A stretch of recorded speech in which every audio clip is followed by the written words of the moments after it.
Good evening, ladies and gentlemen. You've reached the No Name Cinema Society, the film review show that dares to dig just a little bit deeper. It is Wednesday, March 23rd, 2022. We are right in the middle of our big finale episodes.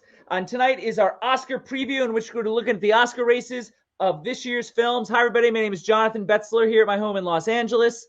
I've got Bogey behind me. Bogey won his Oscar in 1951 as Best Actor for The African Queen. Got a hat here inspired by a film that got an Oscar nomination or two in 1984. So on tonight's episode, we're going to look at the major Oscar categories, and we're going to tell you what we think will win for your Oscar pools. We're going to tell you what we think should win in each category based on the nominees, and then we're going to tell you who should have been nominated that was not in each of the main categories.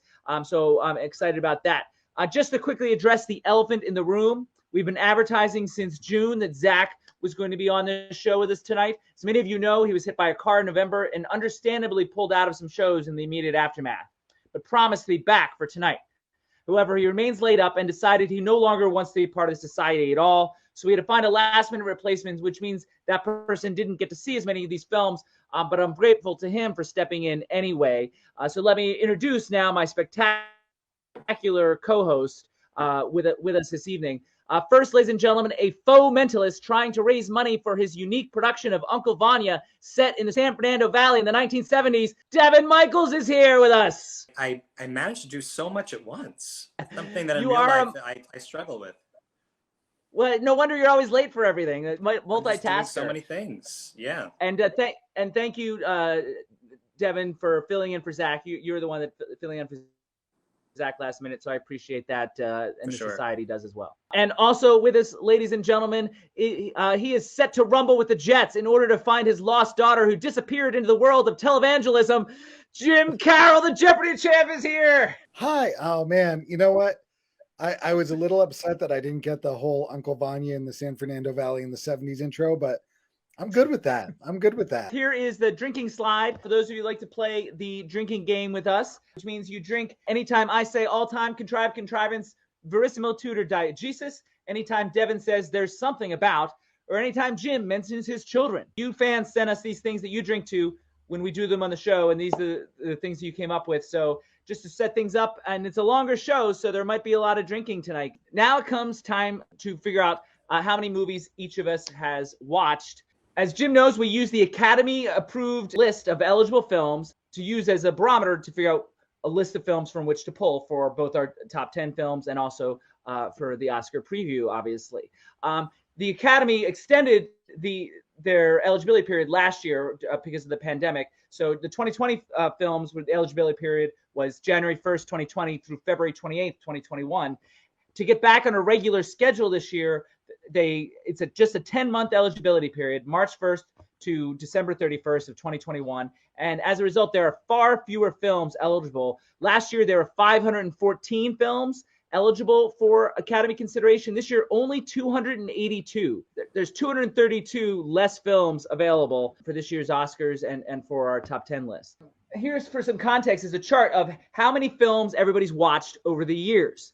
If you discount the original members who regularly hit triple digits, the most ever was a three-way tie between James, Jim, and George with 53 each in each of the last 3 years. And that was the record up until last night, in which Matt Polis set a new record with 76 films. He watched 76 of these 282 films in order to set a new record, not counting myself or the original members. We go over triple digits year after year, as you can see on this chart. In terms of newer society members, that's a new record for Matt, and so that's kind of cool. The all-time low, Alex in 2019, he watched 23 out of 344 films, so his top 10 that year that Jim was also on was basically half of the films that he watched. So Devon, we know you came in last minute. You've been watching films up until the very last second, so we can understand if your number is a little bit lower. Maybe, hopefully, you beat 23 that Alex did in 2019, so you're not the lowest ever. But to be understandable if you are, because you came in last minute. How many films did you wind up getting to sneak in? 36.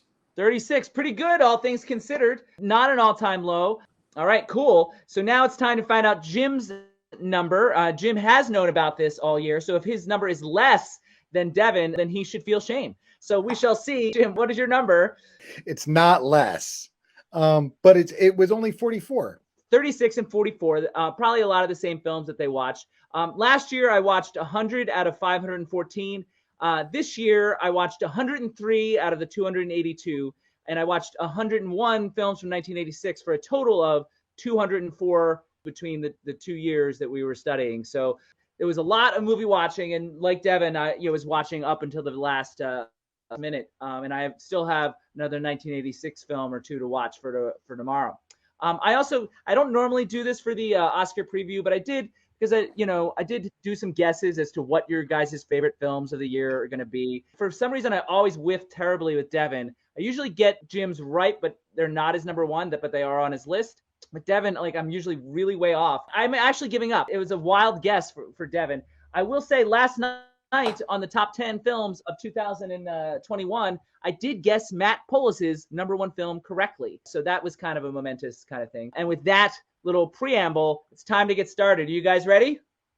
I'm ready. Let's do it. Getting right into the categories. Here we go. Ladies and gentlemen, we're starting with Best Cinematography. These are the nominees for Best Cinematography of 2021. I have one of these five in my top 5 cinematography choices of 2021, and we'll get to that. In terms of predictions, it appears that the Academy is just going to reward Dune in almost all the craft categories, including here. So it looks like Greg Fraser is going to be the winner. There is some competition, but right now that's where the tea leaves are pointing us. Does anybody disagree with Dune is likely to win this category? No. I think that West Side Story might take this category. I will point out that for those that are watching Oscar pools, that Jim is the only person I know that's predicted that, for what that's worth. And I would also say Greg Fraser's never won, and Janusz Kaminski's won twice. Another thing to factor in. Now it's time to talk about what should win in this category. And we'll go with Jim first. It sounded like he was hinting that maybe he's thinking Dune should win. Is that where your head's at?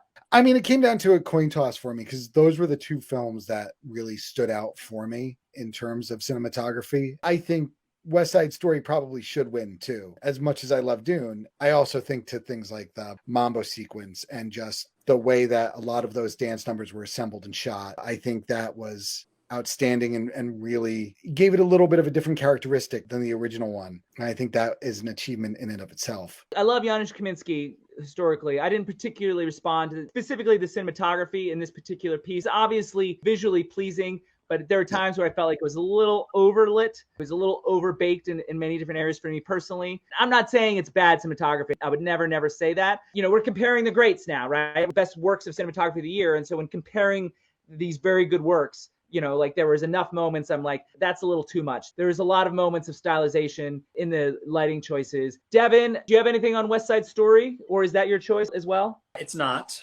No, I mean, I liked it. I hear what you're saying, JB, about some of it maybe almost too polished with some of the color palette at times. There we go.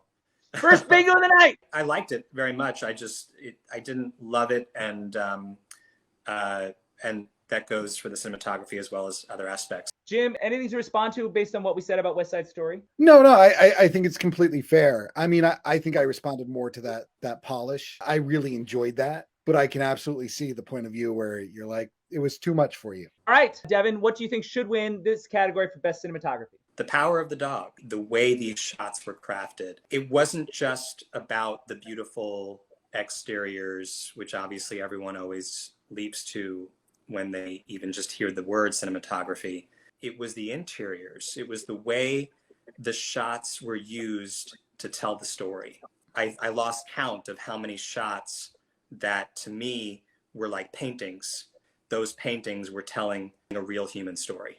And I haven't felt that way about a lot of movies recently. Amazing storytelling through those visuals. He knows me well enough to anticipate what my complaints are going to be about the cinematography of Power of the Dog. And I did feel like it's unfairly in this category because I think people look at those day exteriors and think these vistas are great cinematography. I disagree with you about the interiors. There were moments where I felt like the light was coming from unreal places, which didn't seem to track within the tone of the film. Like it wasn't stylized like West Side Story was. Again, just to clarify, it is visually pleasing to the eye. Like I appreciate that aspect of it, but from a technical point of view and a storytelling point of view, I think that it was almost too much of that, too much vista, too much reliance on that. I understood part of it was about their relationship to the environment.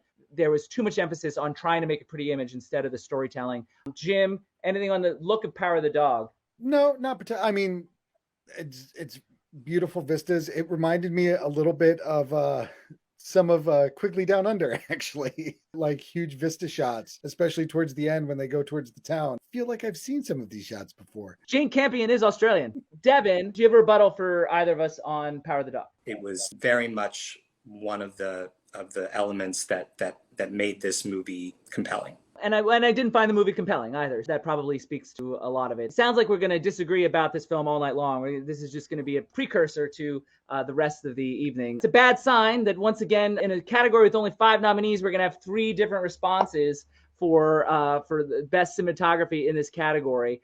I generally reject gimmickry in cinematography, but given the world created in the tragedy Macbeth, the 4:3 black and white cinematography by Bruno Delbonnel worked for me within its stylized world. I found it breathtaking personally. The look of it made me think of the religious scenes the great classical artists would pictorialize for the masses. Just like here, the evocative nature of the image is the only impact of the film for me. A fun fact, Devon, French DP Bruno Delbonnel was a second AC on one of the films from 1986. Do you have any guesses what that might be? Wow. Gosh. He's a French DP. Betty Blue? You got another bingo. Yes. Excellent. Betty Blue. He was the second AC on Betty Blue. So film. just bringing it full circle to tomorrow night's 1986 in review. Jim, anything on the tragedy Macbeth cinematography? No, I mean it's another amazing film, and yeah, I think it absolutely worked too. Devon? Did not see it. Very good, guys. Now it's time to move on to what should have been nominated that was not. Devon, you get to go first. What should have been on this list? No Time to Die. Didn't expect that, but Linus Sandgren, an Oscar-winning DP for shooting La La Land about 5 years ago. The cinematography of No Time to Die really helped tell this story, and this was such an iconic story. I think that the cinematography helped ground us. There's so much post done on some of these bigger budget films. There's so much visual effects included in the cinematography. It feels very much like a different art form to me personally. Like it might be a personal bias, but it's one of the reasons why I felt a little frustrated with Mad Max won cinematography. I think John Seale is a great cinematographer, English Patient, Witness, but there's so much color correction done with Mad Max and No Time to Die that it's hard to evaluate like the art of cinematography as I know it, as I learned it. A lot of times discount those kind of films for that reason. That's sort of the criteria that I use. Jim, anything on No Time to Die? Yeah, I mean, look, if we look at all of the Craig Bond films, it's always had a very much Fashion Week meets Rambo feel. The shots are also always trying to make everyone as beautiful as possible and as well tailored as possible, and have the destruction around it. Yeah, there were parts of that movie, to Devon's point, that I thought were gorgeous art pieces. There was a style. I think sometimes it might be more style than substance. I will always remember Fashion Week meets Rambo. That's going to stick with me, that particular line. Devon, any rebuttal on anything Jim or I said? No. Well, then we can move along very quickly to see what Jim has for what he thinks should have been nominated for cinematography that was not. Yeah, so between Tick, Tick, Boom and West Side Story, I got my head stuck in sort of a musical genre. And so I went with In the Heights. I was really struck by the shot and the composition of the shots and the colors, and made me feel like it was Washington Heights, but just intensified. To say the least, yes, intensified. There's a lot that I liked about it, but the cinematography goes back to one of my major issues with it, is it the uneasy relationship that the film had with reality and fantasy. Some films walk that line a little better. For those elements to work, the fantasy elements should have been dreamlike, but then the reality elements maybe I think should have been more grounded and realistic. And I feel like there needed to be a stark difference in the cinematography. That was probably like an overall directing choice, but the cinematographer had to work within those parameters. And it's also another film that is heavily reliant on post correction, color correction, and also visual effects. Some of those long single shots that they use were manipulated in post. They didn't actually shoot it all in one like we did in the old days. I feel like the old codger here being like, these newfangled gadgets that they've got shouldn't count. Like, it's a different art form than I look at it. A lot of films use visual effects, but some are more subtle about it, and this was definitely not for me. Devon, anything on In the Heights? I just didn't love it. Well, that's a different thing altogether. I mean, like, it has the same problems that the show did when it was on Broadway. Yeah, it was pretty, but kind of agreeing with you, JB. It's not so much the cinematography per se that's making it pretty. There was a lot of stylized almost animated feature. Jim, any rebuttal on what we said about In the Heights? No, I think this is really good. I think it's really showing my sort of a through line for a taste profile. It's time for my cinematography that should have been nominated that was not. And I have the same DP I had for the best cinematography of 2017. Unfortunately, he's also the director of the film, which I normally don't approve of, but I just think it was the best looking film this year from the way I value cinematography.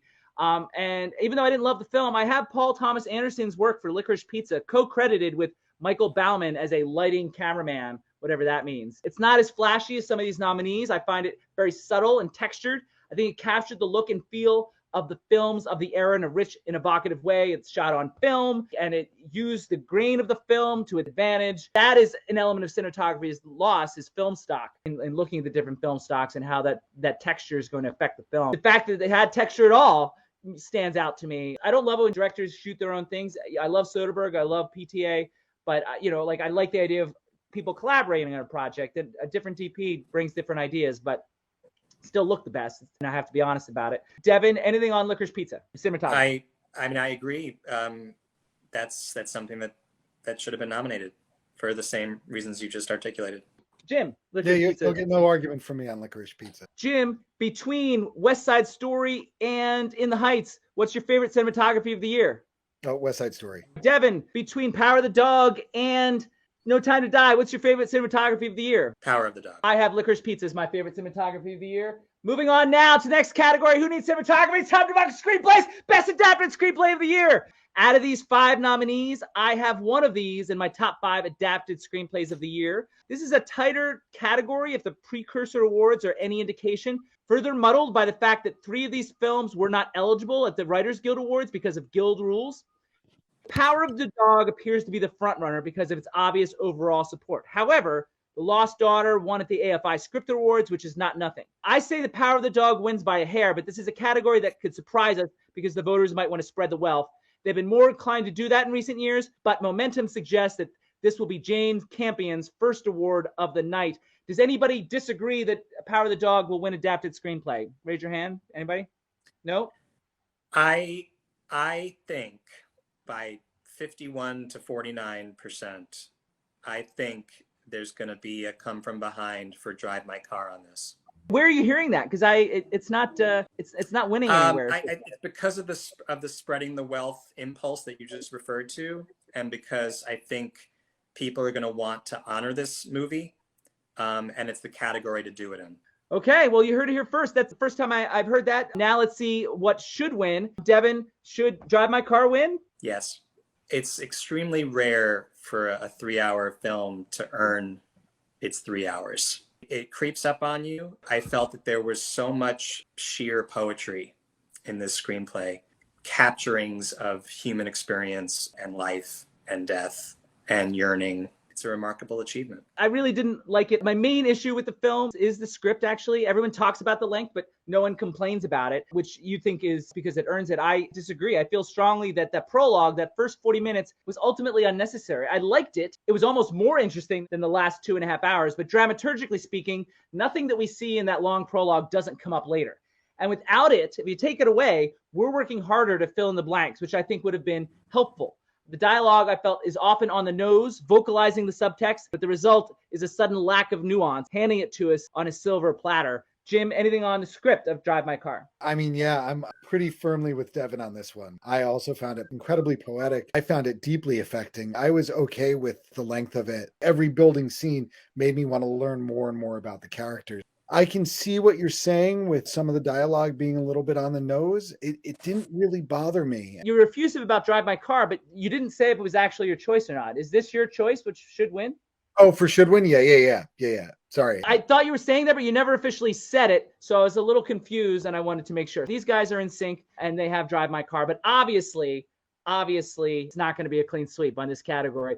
So now it's time for my choice for what should win in this category based on these nominees. Talk about the art of adaptation. Talk about taking one of the most dense sci-fi novels ever and making it accessible and cinematic. Talk about making the unfilmable filmable. The screenplay of Dune, I think, is incredibly meticulous and detailed and rich and evocative. And most importantly, it made the story clear and understandable without losing the allegory. Jim, I'm going to go to you first because I think you might be nicer to me about Dune. I will be incredibly nice to you about Dune. I feel like Dune is a yes, but because you're absolutely right. That novel is incredibly difficult. There have been numerous attempts to adapt it before. They made this material amazingly accessible. And this is my yes, but we've seen about half the book. I need to see that second half to go, okay, there it is. I'm going to put a pin in that for now. Fair. I understand. Devon, be gentle with me. Dune. I liked Dune very much, and I agree that the meticulousness that is apparent in the final product here is truly an achievement. I sometimes, when I am not familiar with source material, can get frustrated in a movie like this and feel like they're never quite doing a good enough job to balance that. To get the new fans, to get people interested in it that didn't come just for the book. Yeah. Yeah. This was one of the most successful examples of that I've ever seen. I very much admired it. My little yes, but is actually similar to what you were saying about Drive My Car, that you felt some of the dialogue was just too on the nose. And I did feel that, unfortunately, more than once in Dune. Not a lot, not as much as a lesser film that's not elevated. And so that's why it didn't become my favorite in this category. But I admire it very much. I don't remember that specifically, but it has been a while. I've seen Drive My Car a whole lot more recently than Dune, which I saw in the theaters. Now it's for what should have been nominated for Best Adapted Screenplay that was not. So hopefully these guys did their research and know what's adapted, what's original, what should have been here that's not. I would have Zola, because to write a screenplay off of a string of tweets and make it make sense and be interesting, I think is a feat among itself. So I see your point about creating a screenplay from tweets, but beyond that, most of the characters are pretty hateful. And honestly, I didn't feel like there was enough to the story. It's an unflattering look at the lower classes and their mad scramble for cash at all costs, along with the path for those without an education. But the mocking tone feels a little off color to me and inappropriate. There's no compassion for anyone, even poor helpless Derek, who's not too bright, but he's very loyal. His gullibility burns him time and time again, and this film plays it like a joke. I just feel like there could have been a deeper understanding what drives these people, what creates a Stephanie, for example. So in terms of screenplay structure, it sets itself up as a first-person narrative, but then it offers different perspectives. If you chose a structure, we should never be anywhere or see anything that Zola didn't. I didn't really enjoy Zola that much. Devon, anything on Zola? I missed it. Jim, do you have a rebuttal? I think that there was a point in that film where you are not supposed to see any heroes. You are and should be a little bit horrified. To your point with Derek, that he's being mocking. I think the characters mock him. I think the audience should feel sympathy for him. I honestly don't think the film plays it that way. I mean, that's more scene work than screenplay, but I mean, it's partially screenplay, I think. The more it looked towards humor, the more pushed off I felt. Not in a way that I wanted to turn away, but almost an alienation effect. Even with Stephanie's little narrative interspersed, I thought it was a way to distance the viewer and give them a critical eye of everything rather than suck them in and say, oh, but your hero is really here. If you wanted to have dual perspectives, then you got to maintain it throughout. Like this weird sort of like, momentum-wise, it's this weird sort of like loop-de-loop. I completely agree that the film runs out of gas a little bit, and I did find it compelling and interesting up until the end. I don't think it was completely successsable. So a net positive for the film, and you like the achievement of adapting tweets to it. Yeah. I wouldn't want to do that.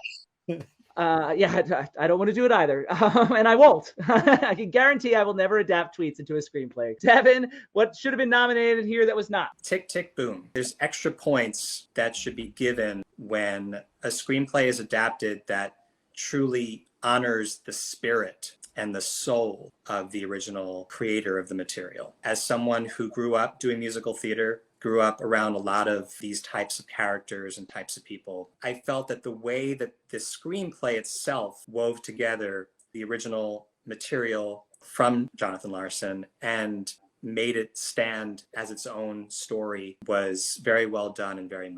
So, Devon, you'll be interested to know that I have Tick, Tick, Boom as my fourth best adapted screenplay of the year. So I also think that it should have been nominated here. And I've always had problems with the source material. However, in terms of adapting an incomplete piece of source material to the screen. I think they did that very successfully. I agree with you about honoring the spirit. Even beyond that, I think it was smart structurally within the limitations of an original piece of work that isn't quite complete. It's got such a lovely spirit that's emotional, evocative, and with music that connects directly to your soul, even if it doesn't ring in the memory banks to anyone outside of the musical theater world.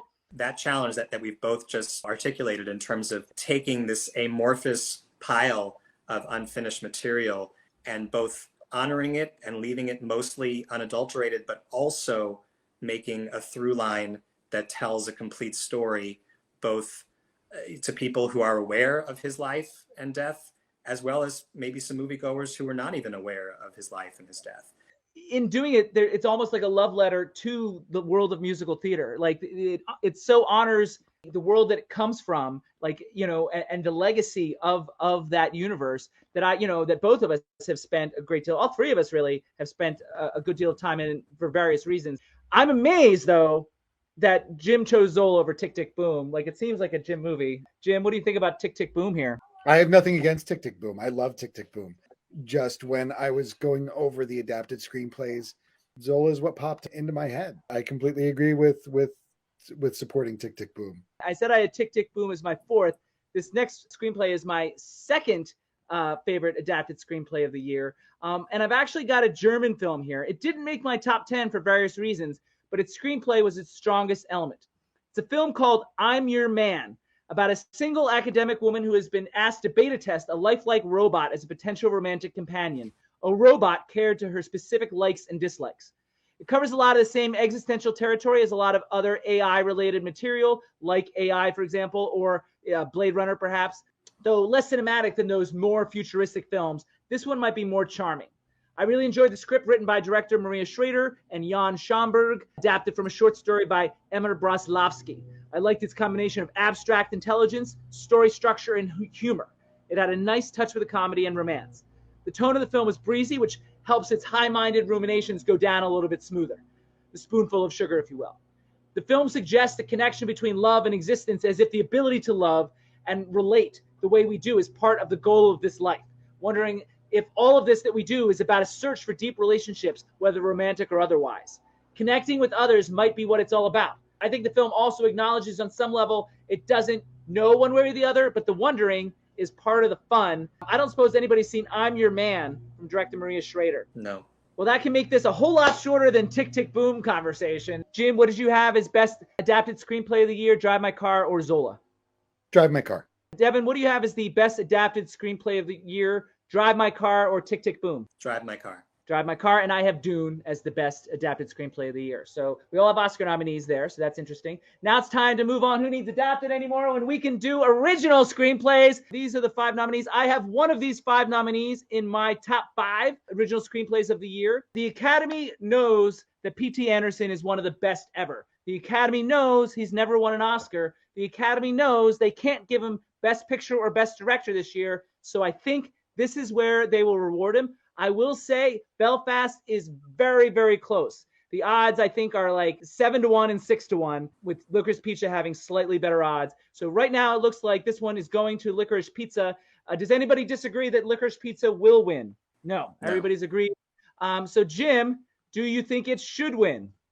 That is what I have. Yes, Licorice Pizza should win. I think it was a wonderful exploration of the time. On multiple viewings of it, you can still pull new details and new nuance out of that screenplay. I just think it is a completely rich, well-structured screenplay. Of course, as you might expect, I'm going to disagree with you. And I've already called out Licorice Pizza in the cinematography category as a positive. I actually didn't wind up liking the film, and I love P.T. Anderson. And the main reason why, Jim, is the screenplay. And it's so fragmented for me and somewhat emotionally repetitive that I never really hooked in. It felt like 4 or 5 episodes of a really good TV show, but stringing them together does not a movie make. I never really fell in love with the leads, or at least not the relationship the way I had hoped to. I wanted to root for them, or at least to feel their connection, but I never did. And I'm not sure it's on the actors. There's a lot going on. There's a lot of ideas about the 70s, about narcissism.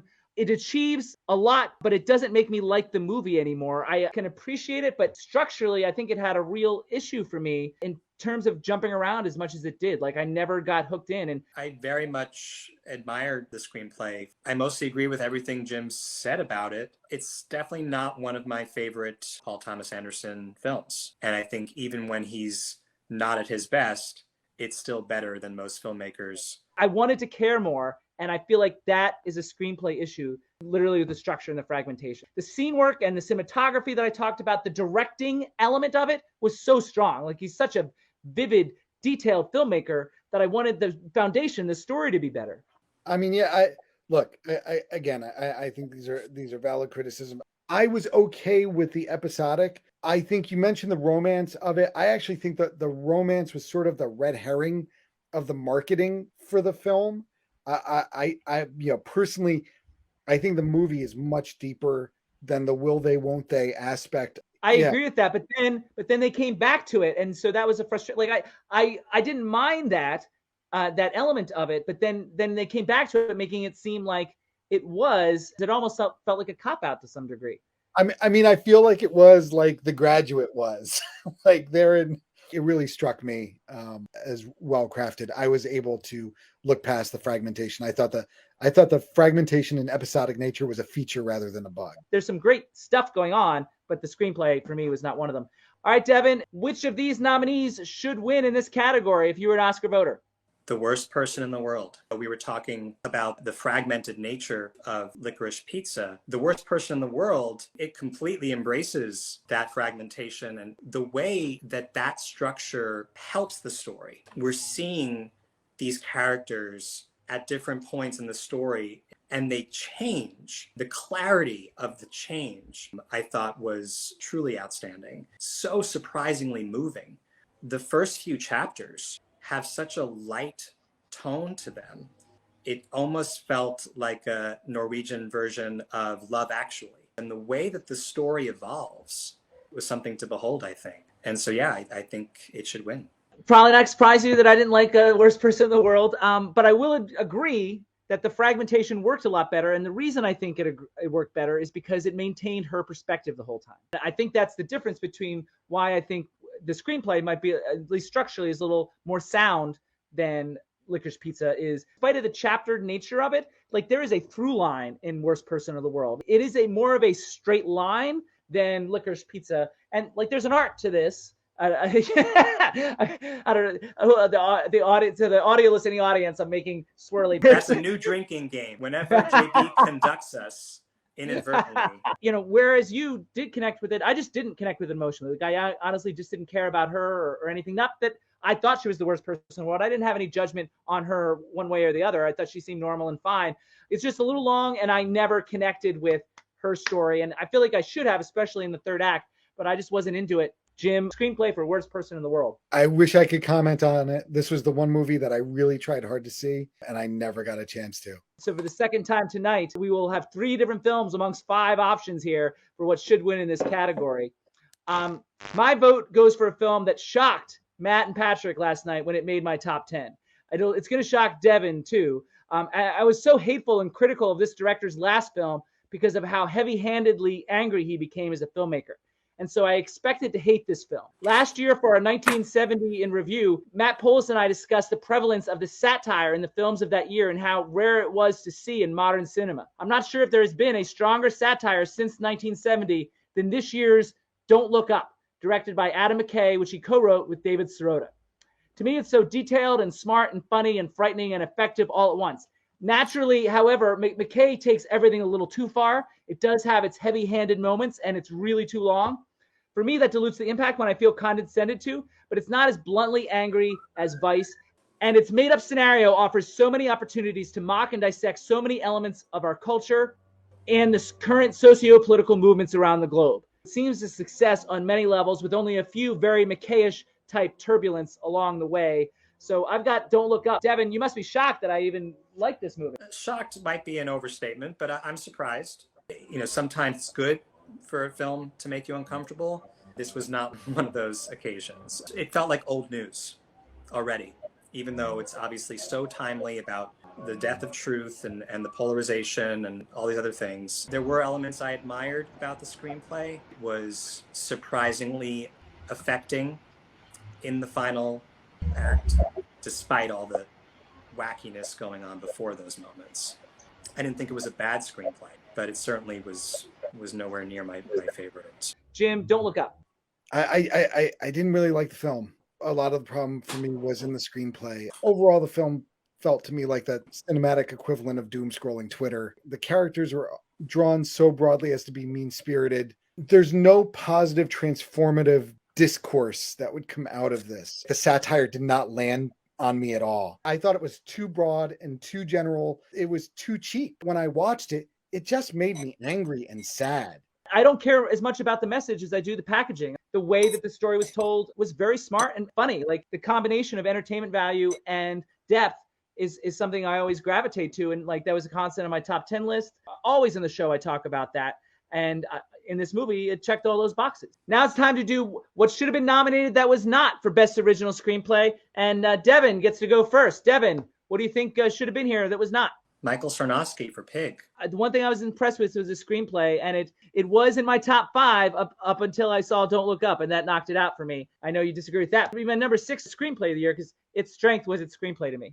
The way it very subtly starts introducing us to more and more about his past. The themes here, the T word, really struck a nerve in terms of what matters, what it means to be successful, what it means to devote yourself to something. And I thought that was a remarkable story. It's funny because I agree about the idea that the themes were one of the stronger elements of the screenplay, but I disagree on what the themes are. Strangely enough, I interpreted it differently, and I interpreted it really to be about grief for me. All the characters are dealing with that on some level. So it really wasn't the pig herself that Robin was chasing. It was the hole in his heart that the pig was merely a stopgap for. That's sort of how I looked at it. I think the film is accomplished and evocative, though to me, not as captivating as some of the other ones. I was interested, but not overwhelmed or immersed. Jim, Pig. I did not see it. Devon, rebuttal. I agree that those themes are in there as well. Those themes are really connected in this fascinating way, which makes it an interesting, unusual kind of little allegory tragedy. Tragic allegory. Allegorical, tragical. Hamlet, isn't there like a thing from Hamlet that's like allegorical, pontifical, pastoral? Polonius say something like that? This was temporarily pastoral in the beginning. That's right, pastoral. That was Devon should have been nominated. He's got Pig, and I had some thoughts on it. Jim hasn't seen it, but he has his own Best Original Screenplay that should have been nominated that was not. I'm going to go with French Dispatch. He took time with each of the different writers that he was exploring, not only to set them apart in their own writing style, but really to set them apart from the little vignettes that they're in, where they become put out in front of everybody else. That is all in the screenplay, both the technical ability to give those different writers different voices, but also to position them a little bit outside of the vignettes the way that they are. I think you can see the love that he had for those writers in that publication. Historically, with the exception of Moonrise Kingdom, I am very much on the outside of the Wes Anderson thing. Like, I do not get him. I do not appreciate his work. Movie after movie, his style is more of the same. And my main complaints with the film are about the style, because I feel like he doesn't change his style from one piece to another. And I think maybe it needed to, putting his style on the story instead of letting the story dictate the style. That's my personal approach to things, but his is his own. He does that all the time. That's the Wes Anderson thing, and that's what people like about him. It's almost like a trademark, and God bless him, but I don't have to like it. It was basically a collection of short stories, which is fine. I like that sometimes. In this particular case, I didn't find any of the stories interesting just as stories. His style made it worse, but if we're looking at screenplay, I was disengaged by pretty much all of the stories.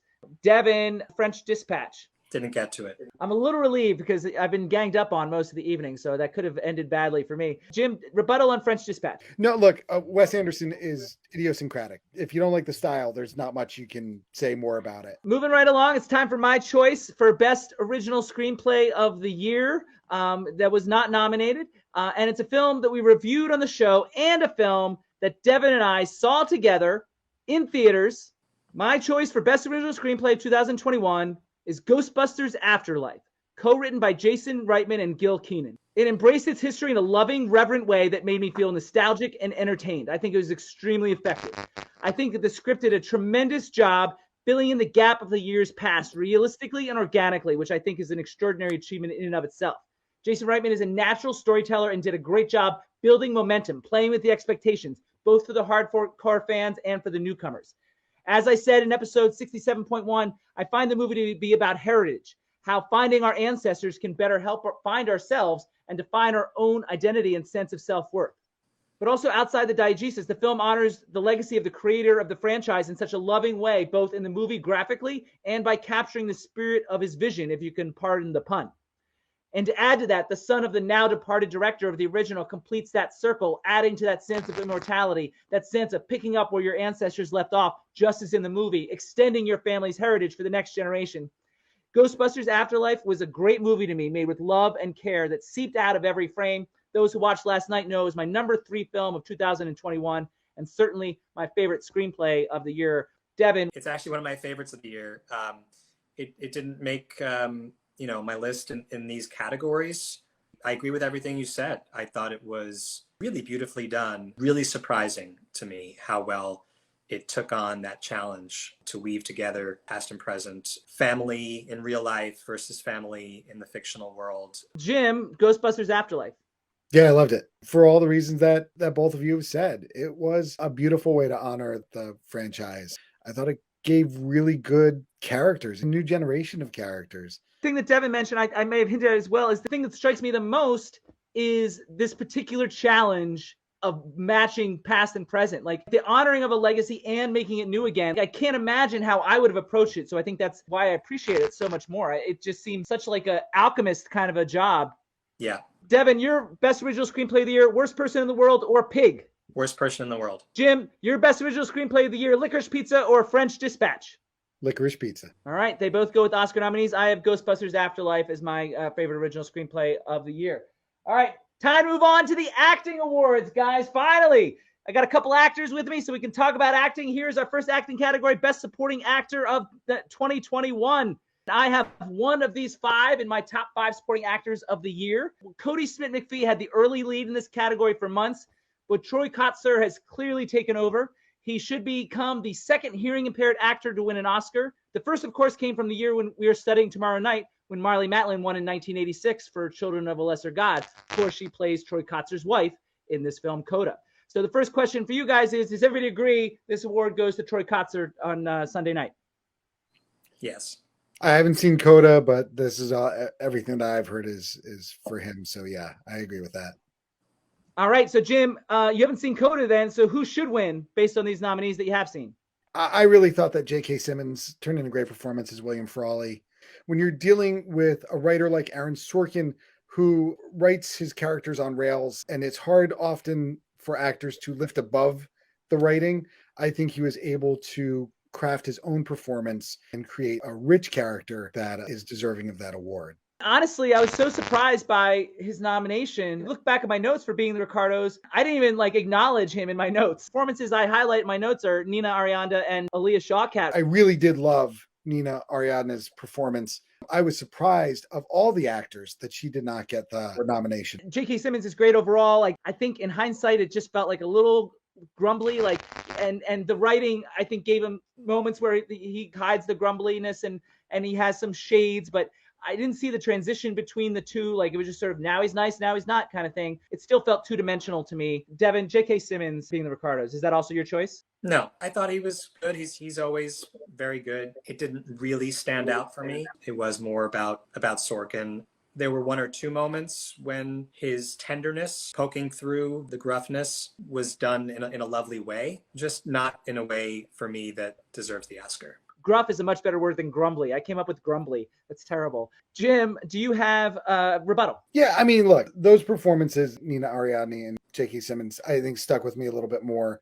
There's the turn for J.K. Simmons I thought was really nicely handled. For the 4th category in a row, I think this is the 4th category. No clean sweeps yet. We're going to continue that way. Devon, you don't have J.K. Simmons. Where'd you go? For Best Supporting Actor, I think Kieran Hines. And for the first time tonight, Devon and I will agree on something. I also have Kieran Hines for the film Belfast. I said he should have been nominated in this category way back in 2005 for his work in Steven Spielberg's Munich. And now that Kieran Hines finally has his first nomination, also for a film with a city in its title, he's clearly the best in this category for me. He's been underrated for years, Devon. I think he's such a delicate, detailed actor, so expressive and nuanced in every gesture, every careful line reading. He brings that all to Belfast. The grandfatherly humor, but also quiet pathos and an earthy wisdom. So much conveyed in limited screen time to me. His performance is one of the best things about the film to me. Devon, anything to add to that? No, I think you stated it perfectly. He has this rare ability to convey that gentleness under some otherwise very, very hard characters. I mean, these are characters. It's the best bingo of the night. Some of the characters that he has played over the years are as dark as it gets. Worse than gruff.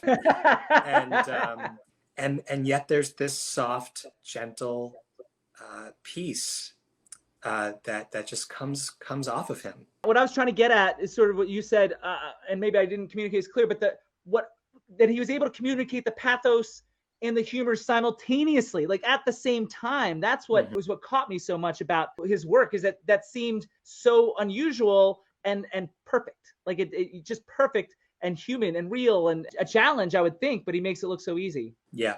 Jim, Ciarán Hinds in Belfast. Oh, you'll never hear me say a bad word about Ciarán Hinds. It was between the two of them. Yes, for everything that you've said. So you were this close to getting us our first clean sweep. You denied us. Close to getting a clean sweep. So now it's time for who should have been nominated that was not for Best Supporting Actor of 2021. And let's see who goes first here. It looks like it is going to be Devon. You first. Who should have been in this category that was not Best Supporting Actor of 2021? Anders Danielson Lee for The Worst Person in the World. His performance gave so much more to it than was already there. He shows transformation in such an honest, gentle, human way. There's not a false note. In a plot turn that could so easily become maudlin, he just keeps it absolutely pitch perfect and real. I would say that breakup scene is probably the best scene in the movie. I think he's a big reason why in those choices. I thought he was really good. He never bumped. I thought he was good. And I remember thinking he was quite good in that scene. I don't know if I felt that in other scenes in the movie, but I never felt that he bumped. He never did anything that stuck out to me as wrong. It just didn't stick out to me as special. It felt so relatable, something that in the wrong hands could have easily gone to a place that was not truthful. You can definitely see that. I just have 5 performances that I like better. Maybe, Yeah. It doesn't make him bad at all. Jim, I know you didn't see Worst Person in the World. I did not. So that can wrap up that one. Jim, who should have been nominated in this category that was not Best Supporting Actor? I'm going to go back to a movie I already brought up once today, Zola, and I'm going to say Coleman Domingo. The way that he brought that character to life, making him threatening and conniving, and then bringing in a whole other layer. You never knew what direction he was going to come from, but still made the character seem grounded. I thought it was an exciting performance all the way around. And you know how I feel about the movie. What you don't know is how I feel about Coleman Domingo generally. I do like him as an actor very much. And so I was surprised that I felt like he was a little over the top in this movie for me, in a movie that was mostly over the top for me to begin with, as we talked about. It's very possible he was directed that way and delivering what the director was giving. I don't want to put it all on him, but his character did not work to me. And I don't want to make it about a different thing, but it makes me question the direction thing, because I thought Riley Keough was like spot on in a scary way. The fact that he didn't work for me, like I thought he was a little like, mustache twirling in moments. I thought he really leaned into that in a way that I'm like, I'm not sure that works, but it fit in the tone. But then there's Riley Keough, who's just like immersed in this crazy character in a spooky way. For me, I think, he was at an 8 and he needed to be at a 5 or a 6. See, and for me, it was like, even in the midst of these crazy choices that he was making, either directed to or was of his own invention, I still thought he managed to anchor it with real menace and terror. He could suddenly whip out this weird accent. Bizarre. Man, the more we talk about Zola, the more problems I'm feeling with it. I feel like we're digging deeper, and it's not looking good for Zola for me. Look, I'm willing to go. It is a problematic film. I love what they were able to mine around all of the problems. There's a difference in perception there, like you perceived it as right on, and you perceived anchoring, whereas I didn't necessarily. And Devon, you're going to be odd man out on this one. Didn't see it. That means we can move right along, and we probably even faster, because I don't know if these guys have seen the actor I have as should have been nominated here. I'm also going with a veteran theater actor here, Jim, so someone that you will know. I'm going to go with Reed Birney in the very theatrical chamber drama Mass from director Fran Kranz. Theater people like Jim will hardly feel me calling Reed Birney a great actor to be revelatory, but I think the rest of the world ought to know it by now. Bernie adds so much honesty, so much depth, so much gravitas to a father of a teenager who committed mass murder. It's unthinkable for most fathers, and Bernie plays a man who uses that and builds upon it, the film taking place a year or so after the incident. So there's a circumspect approach given the year of processing. It's quite terrific in a film that relies so heavily on its actors. Jim, it's possible you've seen Mass as a theater guy. I have not. Devon, have you seen Mass? No, I heard of it. I just didn't get around to it. That means we can move right along. That's the beauty of that situation. Devon, who do you have as your best supporting actor of the year? Kieran Hines or Anders Danielson Lee? Kieran Hines. Jim, who did you have? Coleman Domingo or J.K. Simmons as your best supporting actor of the year? So this is for me, Coleman Domingo. And I also have Kieran Hines as the best supporting actor of the year. I am with Devon on that one. All right, guys, more supporting acting categories. Let's talk about some ladies here. Best supporting actress of 2021. I have 0 of these 5 in my top 5, although a couple of them like flirted with the top 5 for a time. But the will win here in terms of predictions is Ariana DeBose for West Side Story. Even if they disagree with me, they're wrong. She has not lost anything. This is a slam dunk. I'm telling you, bet the farm on this one, people. It will become the 3rd time in history where 2 actors have won Oscars for playing the same fictional character. Jim, can you name one of the 2? No, I cannot. So the answers are, Jim, I'm surprised you didn't get this. Joaquin Phoenix and Heath Ledger both won for playing Joker, and Robert De Niro and Marlon Brando both won for playing Vito Corleone. That's the trivia tidbit on that. So now the question is, I say bet the farm on Ariana DeBose. Who disagrees with me? Is anybody dare? All right, No, so we all agree win. she's going to win. Devon, should she? No. Who do you have? I have Jessie Buckley. Well, that's 2 categories in a row. Devon and I are on the same page. I also have Jessie Buckley as who should have won this category. She didn't make my top 5, and I'll get to who I have in that momentarily. I've been watching Jessie Buckley for a while now, and I find her impression of Olivia Colman in this movie to be outstanding. Not that the performance is just that. It's just a surprising part of the performance, because I already knew she was going to bring the emotional goods, which she does in spades. She captures the heart of the point of the piece more than anyone else in the film, and she does it with just a look or a gaze here or there. It's some great work. Anything to add to that? Yeah, I mean, I've also been watching her for a while. The way she's grown, the work that she did in the Charlie Kaufman movie, and now the work that she did in this film, she's gonna win someday. She is a powerhouse of conveying cerebral moments in a way that's emotionally compelling. That takes some real talent and real skill. And I feel like her talent obviously has always been there, but I feel like the way that she's built her skills bodes well. So, but for the first time tonight, guys, there's a possibility. The first 2 are in agreement. So, Jim, I don't want to put pressure on you, but I'm just letting the audience know that the clean sweep is in the offing. Jim, who should win in this category based on these nominees? Best Supporting Actress of 2021. I feel like it is my lot in life to be a heartbreaker. But not this time, because I had Jessie Buckley too. We did it! Woo! And the least likely place, Best Supporting Actress, Jessie Buckley. It's funny, I changed this too at the last minute. I had changed this. I won't tell you who I had, but I changed it today. I'm like, oh, this is, yeah, it's a long story, but I hadn't changed my notes. And I was like, oh, this is clearly a better performance. We did it. I'm so proud of us. After all the disagreement, we get to have something. Even as we part ways tonight, we can always say, we'll always have Jessie Buckley. Jim, anything you'd like to add to what we said? No, I mean, I think both of you articulated it beautifully. Just a hell of a performance. Our first clean sweep of the night, probably our last, but we'll see how things go over the course of the evening. One thing we'll probably never agree on, because we saw such different films, is we probably never have similar choices for what should have been nominated that was not. Jim, you get to go first here. Best Supporting Actress that should have been nominated that was not. You know, we already mentioned her, and you summed it up so beautifully. I'm going with Riley Keough, also from Zola. She just turned in such an amazing performance.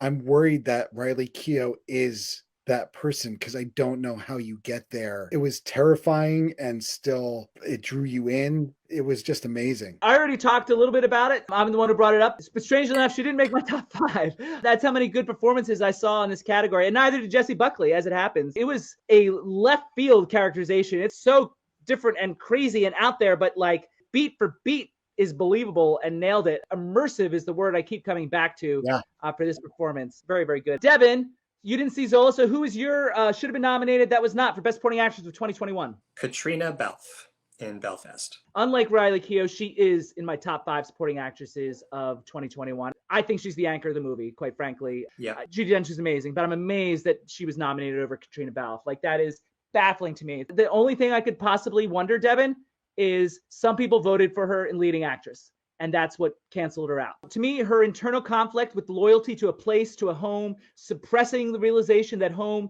is shifting in uncomfortable ways was so powerful, expressed beautifully in just like small gestures. It's some great, great work in a category that had so much great work that I left off Jessie Buckley and Riley Keough in my top 5. That's how good this category was, and Katrina Balfe definitely was a standout to me. I know that Jim saw Belfast, so tell me, what do you think about Katrina Balfe?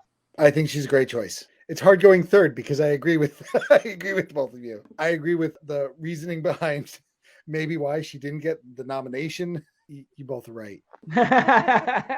Well, she's not my choice. A little bit of agreement so far in this category. My choice for Best Supporting Actress actually isn't that close, and it comes from a movie that Jim and I saw together. The actress did receive an Oscar nomination 15 years ago as a child, but I've been very critical of her work as a young adult. She seemed awkward and, quite frankly, flailing in much of her work since 2006. Jim, who am I talking about? You're talking about from Stillwater. Under the guidance of Tom McCarthy, Abigail Breslin has finally figured it out in the film Stillwater. She flourishes in this movie and this performance. Perhaps the performance of the year in a complex, intelligent portrait of a young lady troubled on so many levels. I just thought she was extraordinary. I think she's been struggling since Little Miss Sunshine. She's figured it out. She's got it now. I think she turned in a really good performance. It was a very complex character. Her character goes in ways that you don't expect it, and yet you believe her at every single step. It would have been very easy to go off the rails with that, to either overplay those moments or to not have the grounding to carry through so that by the time you get to those twists, you just haven't bought it. It's very much her film, even though they promoted Matt Damon as the lead. I think she carries it. I completely agree. And the thing that you said that strikes me the most, that I feel the most, is that the twists, they're surprising, but she makes you believe it. She makes them work. It's a great navigation of arc, which is what, as a director, I'm constantly working with actors on, because we don't shoot these things in order. So navigating the arc from scene to scene is such a delicate thing. And one of the hardest things about screen acting, I'm sure you can both agree with that. That's why, in particular, I thought it was some really, really strong work. Devon, I assume you did not see Stillwater in your 36. No. But for the most part, guys, Best Supporting Actress, we had a clean sweep, and all the ones that we mentioned that we saw, we agreed on Riley Keough and Katrina Balfe and Abigail Breslin, agreed. We had some agreement. It's unbelievable. I'm almost shocked. So, what we have to do before we move on is, Devon, tell me, who do you got, Katrina Balfe or Jessie Buckley, Best Supporting Actress of 2021? Jessie Buckley. Jim, Jessie Buckley or Riley Keough, Best Supporting Actress of 2021? It's close, but I got to go Jessie Buckley on this. And I am going to go with Abigail Breslin in Stillwater as my Best Supporting Actress of 2021 between the two. All right. Love it, guys. Time to leading categories, starting off with Best Actress. So here are the nominees, and I have one of these 5 actresses in my top 5 actresses of the year. When Jim and I went to see Stillwater, a trailer came on for an upcoming release. I don't know if Jim remembers this. I turned to Jim during this trailer, and do you remember what I said to you, Jim? I have no idea what you said to me. I said they should just give the Oscar to Jessica Chastain now and skip the drama. It was a trailer for The Eyes of Tammy Faye, and I turned to Jim that night and said that she's going to win the Oscar, and it turns out I might be right.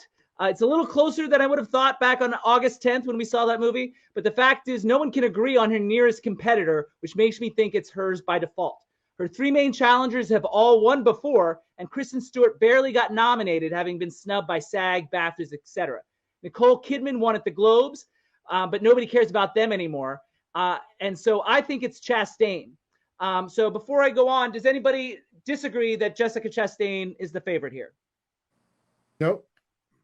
Nope. All right. So everybody's agreed, and prediction-wise, that she will win. I will start here for the first time tonight because I think Chastain will win and should win based on these nominees. To me, the transformation is just ridiculous. not because of the makeup. It's the voice and the gait, the mannerisms, the way she wears her heart on her sleeve, the way she makes us believe Tammy's simplicity and obliviousness. It's a complete performance. And my second favorite of the year for an actress that's been a favorite for a long, long time, I've got Jessica Chastain as will win and should win for Best Actress of the Year. Jim, do you have her as well? I do have her as well. Exactly what you said, which is the transformation that she goes through, both physically from point A to point B and emotionally. It always feels like Tammy Faye, just different iterations of her, and she plays it with her whole heart. Okay, so last category, there was some pressure on Jim when the first two people agreed. And so now the pressure turns to Devon. Is it possible? I don't think so based on other things he said, but is it possible that we have a clean sweep? We're getting to the later part of the show where, we start getting punchy. And so I believe props are appropriate. Oh, yes! It's a clean sweep! Bring it home, Jessica Chastain! Across the room. I grabbed this as soon as I heard Jim start saying yes. This is a remarkable piece of work from her. What creates Tammy Faye, and I think the larger lesson here, she's so insulated in terms of what she learns and what she knows that she digs deep on this faith thing, even though like her better instincts are more about the kind of compassion that the church as an institution doesn't have anymore. That's why I use the word obliviousness, so obvious in the portrayal and impactful. Like it hurts me that she didn't have access to other kinds of things, because what I see in her performance is that Tammy Faye had the potential to be something different, to actually have an even greater impact with the kind of love that she had to give to the world. I might be overstating a little bit, but I'm not sure. No, I agree. Yeah. We have agreement for the second category in a row, clean sweep for Best Actress in a Leading Role. And now the question is, who should have been nominated that was not? And so Devon gets to go first. Devon, what do you got here? I have the lead in The Worst Person in the World. Renata Vensfaye. Good attempt. She's wonderful. As the main character and the real core of this film, she steers that ship. The maturation is really remarkable. Yeah, I thought she was very impressive with how she portrayed that transformation. I thought she was good. I didn't think she was magnificent. I just saw performances that I liked a lot more. No bumps. She was very strong. It is her movie. Like, she owns it. It's good work. I just didn't personally find it great work. And I know Jim didn't see it. That makes this discussion of Renata, whose last name we're not going to bother to pronounce, that makes that short. And so Jim, we can go straight to you for your who should have been nominated for Best Actress that was not. Yeah, I'm going to go with Alana Haim for Licorice Pizza. I think if she had more training, if she had more polish, she might actually overplay that role. But the fact that she is kind of young and innocent and raw to acting itself, I think that opened her up. Somebody who kind of goes to that movie more or less feeling like she's lost. It is a wonderful assortment of awkwardness. I sort of discounted her for the same reason I discount Simon Rex in Red Rocket. It's an example to me of a director using a person in just the right role. Yeah. So I don't think of it as much of the craft as acting. Think about what he's doing as a director. He's surrounding her with all her real parents and her real siblings, putting her in a very comfortable environment, creating a character around her. It's kind of reverse engineering kind of thing. The real breakthrough moment for me, where I would elevate it above just casting the exact right person, was the backing up the truck. That is craft work. She is bringing this character to life on her own, even if there are training wheels around her, so to speak. When looking at the best of the year, we're sort of separating the goods from the greats kind of thing. And when evaluating it that way, that's what made me discount her a little more. Devon, Alana Haim in A Licorice Pizza. I liked her. I agree with what's been said. On both sides? On both sides, yeah. I don't think it was Oscar winning, but I do think that she did honor an important cultural thread in a surprisingly capable way that went beyond just P.T. Anderson's choice of her. But Jim, funnily enough, there is some crossover in between your pick and my pick that you will potentially see, even though you guys probably have not seen this particular movie. So I normally am dismissive when someone plays themselves in a film, with one notable exception. I named Joaquin Phoenix Best Actor in 2010 for a film called I'm Still Here, which we reviewed on the show back in episode 22.2. This is a similar concept. Allow me to introduce you to Annie Clark, better known to music fans as the artist St. Vincent. So I also have a musical artist come actor as my Best Actress of 2021. In the faux documentary, The Nowhere Inn, St. Vincent asked her real-life best friend, Carrie Brownstein of Portlandia fame, to make a documentary about her. When Brownstein gets frustrated that the behind-the-scenes Annie isn't interesting enough, Clark starts to try and play the character of St. Vincent 24/7. For the rest of the film, she plays a character based on fans' expectations without really fully understanding who that is off stage. So she's all over the place in a very effective way, both for the themes of the film and for entertainment value. The premise allows Clark to shift between personas and moods in an extremely believable, impressive fashion. The result is a cinematic look at celebrity, identity, and self-worth. Has anybody seen The Nowhere Inn? I heard of it. Yeah, I wanted to see it. I just haven't had a chance yet. So now the question, of course, is going to become, Devon, who do you have, Renata or Jessica Chastain? Jessica Chastain. Jim, Jessica Chastain or Alana Haim? You better answer correctly here. Who do you have? Actually, Jessica. I actually have Annie Clark a hair over Jessica Chastain, but they haven't seen the movie, so they can't argue with me about that. Moving right along, 3 more categories. Best Lead Actor of 2021. Here are the nominees. I have 1.5 of these 5 actors in my top 5 of the year, and the half comes because I have one of these actors in it, but for a different movie altogether. In terms of predictions, it's another slam dunk. Will Smith is going to win this award in his 3rd nomination. No one else has won anything in this category, so if you disagree with me, you're not paying attention. Let's see if these guys do disagree with me. Does anybody think Will Smith is not going to win? All right. Agreement follow around. Lock it down on your Oscar ballots, everybody. And for the second and final time tonight, I will go again because this is another category that I agree with.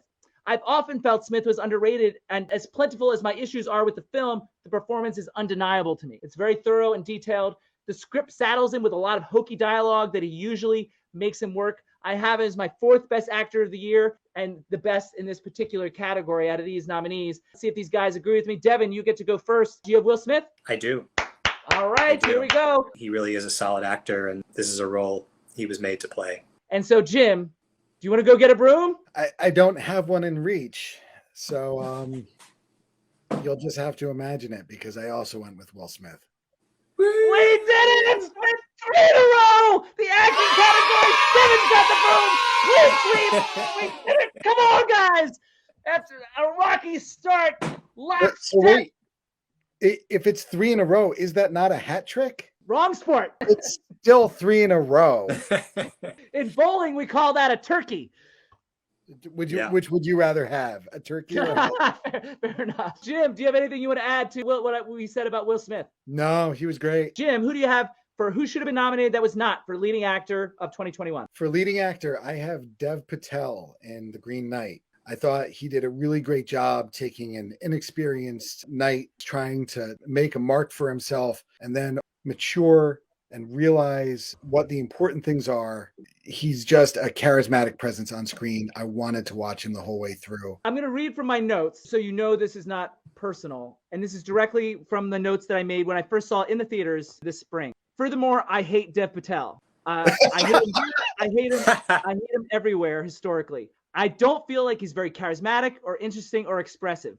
He feels like an empty vessel that doesn't convey much of anything, which is really problematic in a David Lowery film. That's exactly what I wrote. You know, we've had so much agreement, and I don't want to be mean to you. That's why I'm saying I wrote this months ago. I still believe it, but if you asked me about Dev Patel, independent of Green Knight, I would say I would not have nice things to say about him. He's one of those actors that I just don't believe. Like, I don't believe he's creating a different character, especially in The Green Knight, which I think needed him to so desperately. And I think it needed Dev Patel to be a stronger presence instead of just a pawn in the allegory. My prediction of what Devon's going to say is he hasn't seen the movie, but he generally likes Dev Patel. Nope. I appreciate that, you know, the first 3 letters of his name are solid. Aside from that, I don't think I have like a repulsion that like what you were describing, JB, but I've never been a big fan of his. But as far as this film, I haven't seen it. So, Devon, I'm going to predict what you have as your best actor that should have been nominated that was not. Can I do that? Sure. I predict that you have Nicolas Cage in Pig. I do. Nicolas Cage is a powerhouse performer, brought across a really nice combination of the humor and the depth of the sadness and the tragedy of it. Nicolas Cage has a very relaxed approach, which works in almost all scenes, and he seems fully committed to the role. He was believable in all aspects. I don't know if it was an extraordinary work, but it was quite strong. It's not effusive, but it's most agreement. Like, I think he was pretty good. Yeah. Cool. So I'm going to move on to mine choice for best actor in a leading role that was not nominated, and it is my favorite of the year. For the longest time, I had another obscure performance in another obscure movie that I was going to call out here. But in the last few days of movie watching, I realized I couldn't deny this performance from a more well-known actor. He's actually appeared in more films we reviewed on the show than any other actor, but we've never singled out one of his performances on any of these shows until now. I'm talking about Oscar Isaac in The Card Counter. And quite frankly, where would this movie be without Oscar Isaac? He's captivating and grounds every scene. There's been some great performances this year, but I'm not sure any movie relied on its performance more than this one. The fear that eats his soul away is omnipresent in every glare, every line, and in every hand of poker or blackjack. He carries the film perfectly and exquisitely. He alone provides the connection to the material and the character. I've got Oscar Isaac in The Card Counter. I given Devon the DVD to watch. I'm not sure if he got around to it. I did, unfortunately. I hated that film from start to finish. To me, this movie was just really awful. I didn't like this movie very much, but I did love the performance. But I certainly don't think it's as bad as you do. I think it's middle of the road movie for me with an outstanding performance at its center. Without this performance, the movie would be nothing. That's how I look at it. Jim, any chance you saw The Card Counter? I didn't. It was another movie that I wanted to see. I love the fact that there are two rather polarizing positions on it. Jim, between Dev Patel and Will Smith, who do you have as the best actor of 2021? Oh, Will Smith. And between Will Smith and Nicolas Cage, who's the best actor of 2021? Will Smith. And for me, I've got Oscar Isaac as the best actor of 2021. So there you have it there. Some more disagreement and probably a lot more coming up. If the screenplay categories are any indication, the next two categories are going to be a big old fight. First, ladies and gentlemen, best direction is our next category, our penultimate category of the evening. I have 0 of these 5 in my top 5 directors of the year. 28 years ago in this category, it was Jane Campion versus Steven Spielberg for Best Director. And here we are again, and Campion will get her revenge. Does anybody disagree that she will win? No, she's going to win. We're all on the same page. So now the big question is, should Jane Campion win? Devon? Yes. This is a work of cinema. Jane Campion is one of the few directors working right now who truly still makes cinema. There are countless examples throughout this film of the way the story is told through cinematic methods in a way that is just really advanced. I'm obviously on the opposite end on this movie. I didn't really enjoy it very much. I can like ambiguity. I can like a slow burn, but both of those things were taken a little step too far. It's interesting, but leaves me cold. Shot selection was very evocative, but without a story I was interested in, had no emotional connection to the movie. Jim, I think you liked the movie as well, as I recall. I liked it. I think for me, the first, you said slow burn. It took me about 40 minutes before I started to find the tread in it. Then after that, I really started to enjoy it, but it took a real long time for me to warm up to it. I don't know if I found the film to be, the whole way through engrossing, engaging, and transformative. That's sort of how I feel about it. I also was slow to warm to this movie. The way it starts becoming about so much more than the hidden homosexuality, and instead is speaking to generational trauma and different ways that we make major life choices, all these little choices that were unspoken and had to be conveyed just purely through the performances and through the shots, because it couldn't be out loud. To me, it didn't communicate enough. I mean, I interpreted the film differently, and I just don't have time to get into all the little details because I don't agree with so much of what you said. I interpreted it to be more about loneliness and the self-hatred that can create. In terms of those directorial choices that you're talking about, I think they weren't enough. I understand what you're saying. The characters couldn't say stuff out loud, but I do think she missed it, specifically in making it clearer to an audience. I think it's too ambiguous for its own good. For me personally, and so I didn't connect to it. I wanted to feel a little more. I hear that. For me, the clarity emerged late, but then retroactively helped me enjoy the rest of the film. Let me ask Jim then. It sounds like you don't have Power of the Dog as Best Director. Who do you have out of these nominees as should win in this category? No, out of these nominees, I went with Paul Thomas Anderson for Licorice Pizza. He was able to pull together a really well-crafted film. Out of these nominees, he would be my second best, specifically because it is a masterclass in direction, like in the art of film direction. In terms of the basics, what I look at when I'm looking at film direction, the blocking for the camera, the way the camera interweaves with the actors, scene work, and also all the little choices, the use of the mise-en-scène. It is so detailed. Every little choice is so meticulous. My only problem with it is the foundation, the story didn't work as much for me. All the other elements worked beautifully. I definitely get behind that one. I didn't choose him, though, for similar reasons. I went with someone else in this category. We're going to have three different ones again. Devon, anything else on Paul Thomas Anderson and Licorice Pizza? We've covered it. I'm a big fan. This wasn't one of my favorites of his. I'm shocked as well that I'm going to go with this pick. But again, when I think about the art of film direction, I think about the art of interpreting material, pulling out its themes in a cinematic but not heavy-handed way. So as much as I dislike the source material of my least favorite musical of all time, I acknowledge that what Spielberg did with West Side Story was really intelligent and detailed. I still was unmoved by the ridiculous story, but the intention of every shot, every design choice, the concept of every number, it was all clear to me and made sense in context. In terms of film directing, he did the most to me based on the nominees in this category. That's why I went with Steven Spielberg hair over Paul Thomas Anderson, Jim. That's fair. I think is an incredible achievement. Devon. I hear you. A lot of the ways that he blocks this and brings it to life are an excellent piece of directing. As a whole, the movie didn't grab me as much as it grabbed a lot of people. So that's why I didn't really consider it so much in this category. None of these grab me is the point for the most part. But I mean, like in terms of film direction, like that's exactly what I think he did is he elevated the material. I didn't enjoy the movie. I'm just looking at direction, what I consider the art form to be, consider the job to be. Jim, who should have been nominated that was not? For Best Director? Yeah.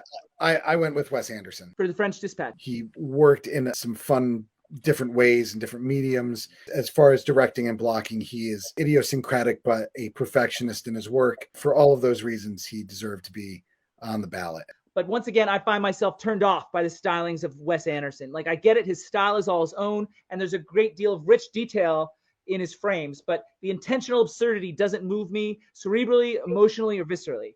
And this one is just more of the same. I understand it's a love letter to writing and writers. In many respects, I find Anderson's films are mostly to amuse and please himself, which are his prerogative. If others enjoy it too, great. Devon, I don't think you've seen it. Did not see this one. That's it for Wes Anderson. Jim's choice for who should have been nominated for Best Director. Devon, who should have been nominated for Best Director, that was not. Denis Villeneuve. It's Denis Villeneuve.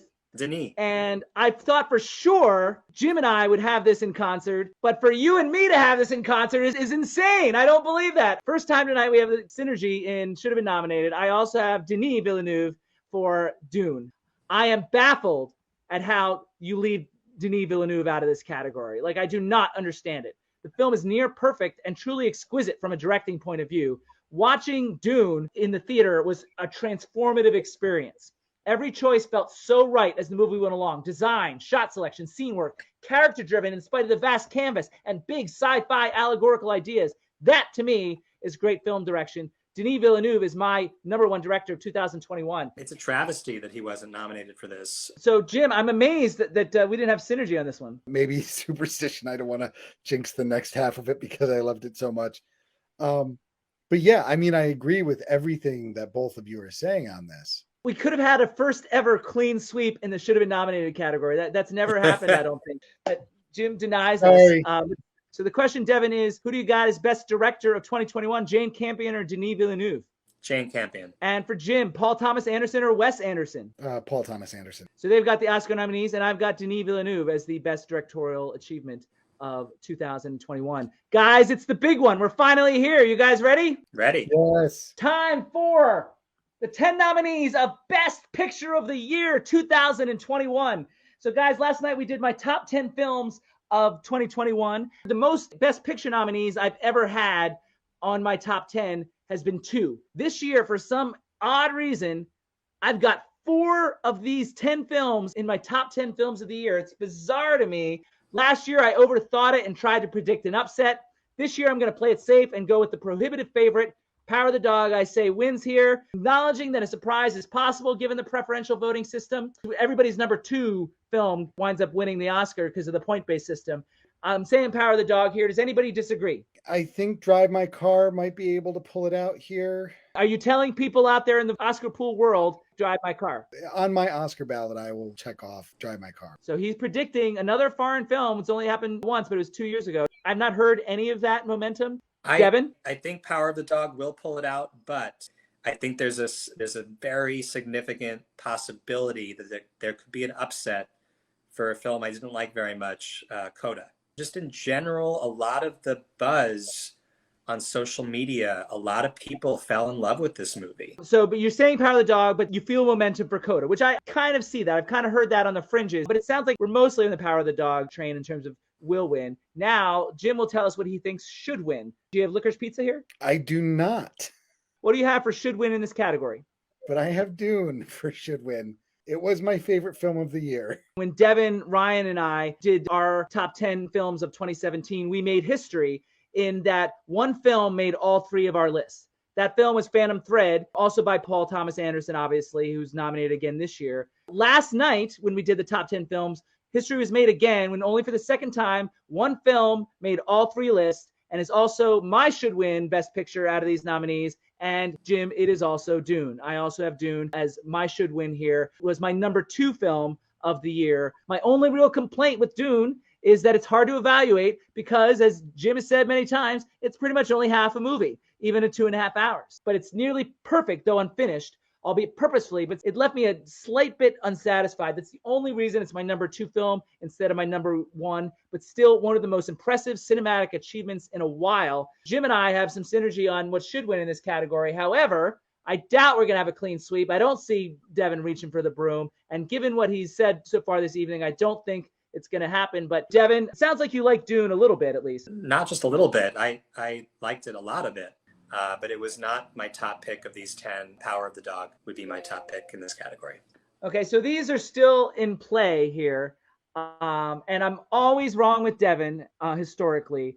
And I swear to you, I really thought long and hard about picking Power of the Dog, but then I was like, I'm always wrong. I should go in a different direction. I'm not that far off. It seems like you didn't hate this particular movie. Clearly not. I was saying earlier it was, again, probably in my top 3, just like Dune. Anything you want to say about Power of the Dog that has not been said? The excellent execution of it makes it one that I think will last. Narratively, I can't help but think that Power of the Dog is only a scene or two away. Like, it's a matter of taste, scale, and subjectivity. But for me, I needed just a touch more, a little more clarity for me to care more and get invested more. And that's where I'm left cold by Power of the Dog. Jim, it seems like you were a fan as well. The movie had me by the end of it. The only thing that prevented me from really committing to it was the very long warm-up time. Jonathan, I think I agree with it needed a little bit more clarity. It's a matter of degree. I also complain sometimes when things are too heavy-handed. It's always about balance. This was too far in the opposite direction for me. Devon, what should have been nominated that was not? I think you can guess this one, actually, based on some of the earlier discussions. I can go 2 different directions. I'm going to guess Worst Person in the World. The Worst Person in the World. The build of that story really creeps up on you and deserved to be nominated. There was a quality to The Worst Person in the World that was very now and very memorable, that really captured the kind of searching that a lot of people like these characters are searching. I was interested but not invested is the best way to put it. I never really got fully engaged in it. I appreciated some things about it, but I didn't love it like I did some of these other films. It seems like a Devon movie, certainly. Like, I can see where you would really get connected to that. I just didn't. And I know that Jim did not see it, so we can go straight into, you already said Dune is your number 1 film of the year. Is this your number 2? It actually is, yes. The film that I think should have been nominated that wasn't, even though it's nominated in 3 other categories, is Flea. I've never quite experienced a documentary animated feature before, but beyond that, the storytelling is immediate and the story itself is full of narrative twists and turns that you don't expect. It starts off being one thing, it goes in completely different places. You're constantly trying to catch up to it. The hardships that he has to endure along the way and the roadblocks in his own life are constantly surprising and moving. It is also a movie that I think needs to be seen for people to understand how refugees live. Well, not to get into the politics of it, but I disagree on a lot of different levels. First of all, I think it's highly inappropriate to call this movie a documentary. It shares more in common with Persepolis, an artist's animated rendering of a true story, like any other true story filmed for the screen. Those aren't documentaries, so this one isn't either. There are scenes, actors, and narrative and directorial manipulation. It's a narrative of a true story, and that should be obvious to people. Calling it a documentary, I think, is silly and inappropriate. It's not as good as Persepolis, but it's a fine movie. It's okay. The animation isn't very strong, and it lacks that voice of Persepolis, that sly and intelligent perspective. This is just sort of a straight telling to me that tugs on the politics and heartstrings when it needs to. With that said, the film feels like another overrated one that dazzled critics with a supposedly unique approach that's not all that unique to me. All that is smoke and mirrors. God, it's like use of like heartstrings and political high-handedness. Well, whether I agree with it or not, like I just found it kind of like cheap pandering.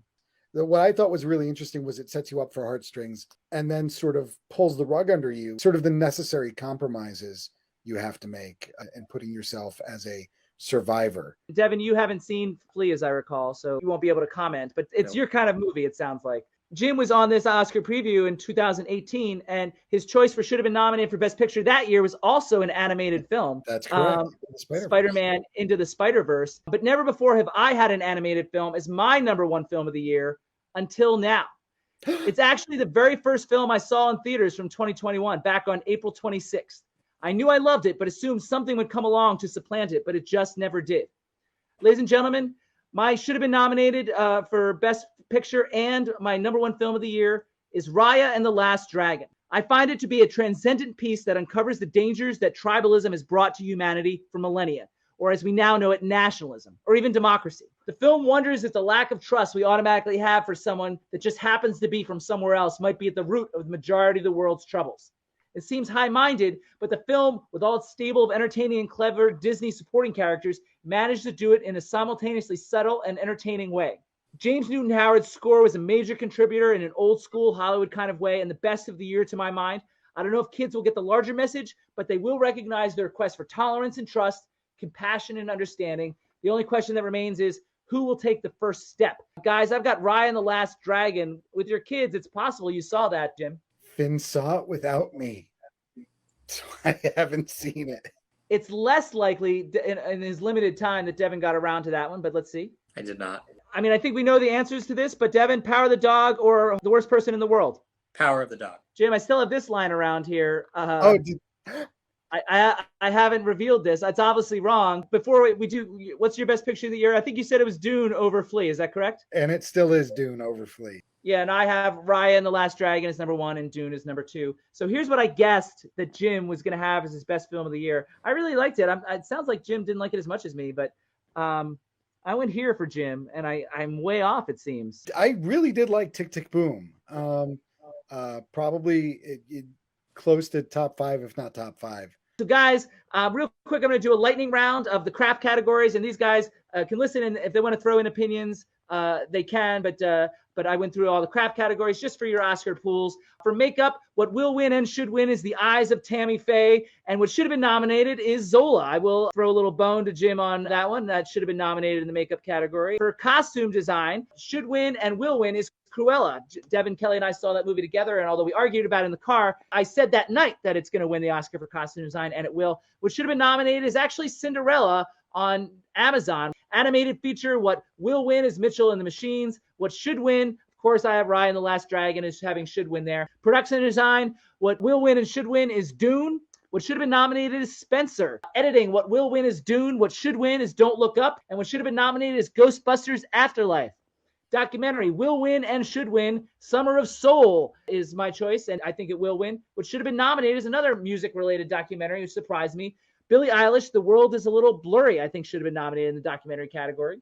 In terms of song, what will win, No Time to Die, again, Billie Eilish. What should win, Down to Joy from Belfast. What should have been nominated is the song Beyond the Shore from Coda. And score, what will win, Hans Zimmer for Dune. What should win, I'm going to surprise people here, Johnny Greenwood's work for The Power of the Dog. And score, what should have been nominated is Raya and the Last Dragon, obviously. So that's my lightning round through the craft categories. Do you guys have anything you want to say about any of those categories very quickly? Totally agree with you on Power of the Dog for score for Johnny Greenwood. I thought that was actually one of my favorite scores. Summer of Soul is transcendent and a must-see. All right, guys. So that'll close us out for the evening.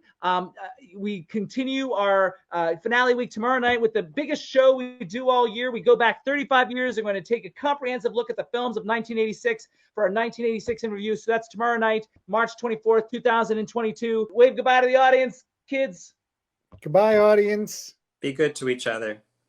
They'll see you again for our 8th season when we start in May or June. In the meantime, ladies and gentlemen, I'll see you tomorrow night for 1916 review. But until then, this meeting of the No Name Cinema Society is adjourned.